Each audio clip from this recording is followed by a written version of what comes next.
own Google message, let's welcome Honorable Kafilat Ogbara, Chairperson, House Committee on Women Affairs, National Assembly. Thank you very much. I think as a Lagosian, my darling sister, the senator representing Lagos West Senatorial District, we're in her base. This is our senatorial district. So she's the real host here today. She has welcomed everybody to Lagos. You are all welcome to Lagos once again.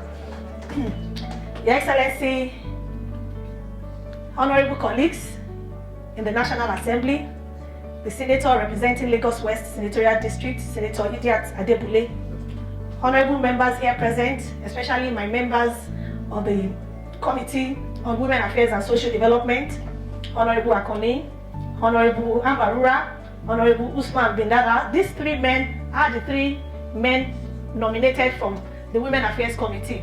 I must say that we have about 16 women in the House of Representatives, and many of our men, they want to be in my committee.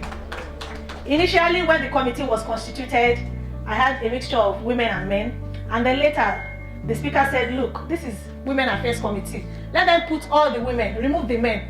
I said, sir, leave my men. Add all the women, but leave my men.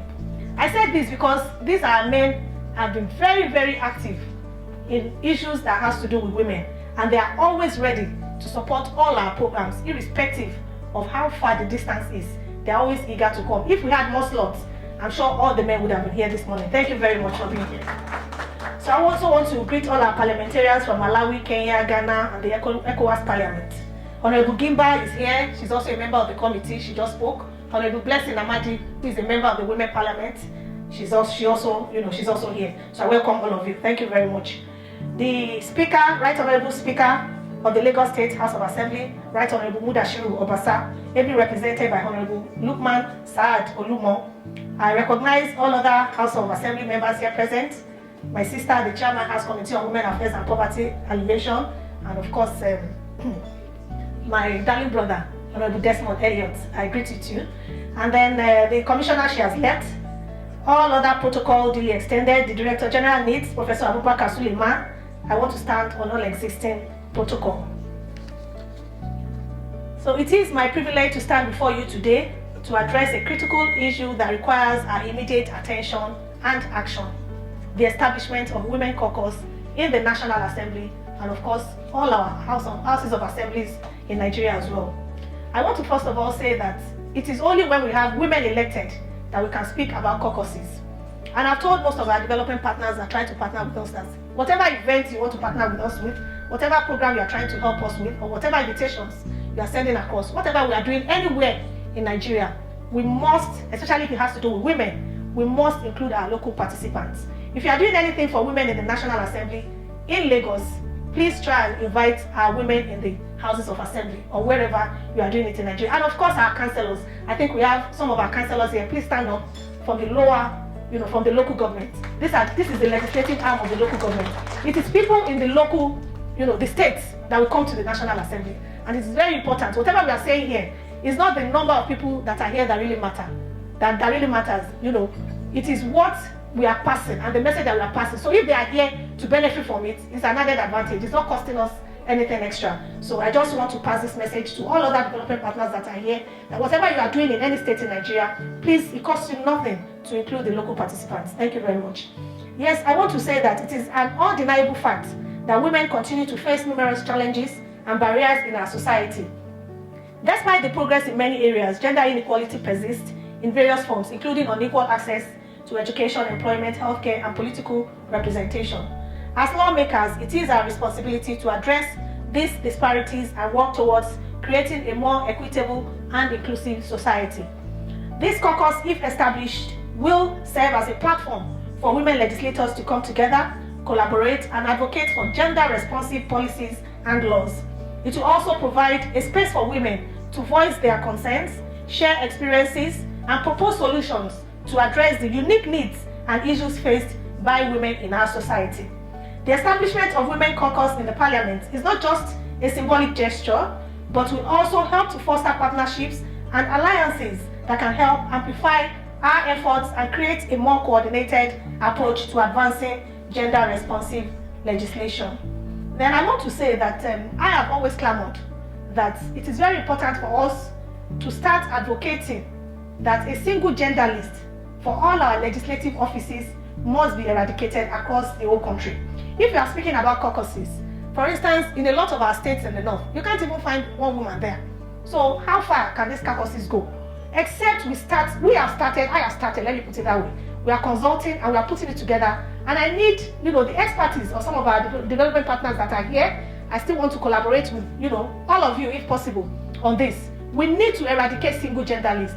They cannot put 40 names together for a state house of assembly and they are all men. Or they put names together and they are all women. It doesn't make any sense. So this is the issue. And if we are talking about single gender list, if from every state we agree that your list has to be diluted with political party reforms, with political will from the president. The president is from this state. For the information of some of our guests from other African countries, this is the president's state, and we are very optimistic and very positive that we have this political will to go ahead. We need to dilute our gender list. If it is diluted, if we have just a woman from every state, automatically we are going to have 37 women in the House of Representatives before you open your eyes. So once we advocate that, we'll go far beyond the percentage issue. In the National Assembly, our men are here. I must tell you, if you are talking about percentage, that bill will not go anywhere. It's a joke. We will not move anywhere. We have to come from a subtle point of view that we need to be fair. Fairness, equity, justice, and of course also plead, appeal, cajole. Continue to plead with them. Massage the ego if possible. This is the only way we can go. We have to come in a very subtle manner. I want to tell you, in the House of Representatives, when you bring a sensitive bill, like gender equity or gender equality, or anything that is sensitive in some manner, even if the House is very empty before you started that plenary, just let them know it's on this thing. You will not know how they will mobilize, and the House will be full, and they will kill it instantly.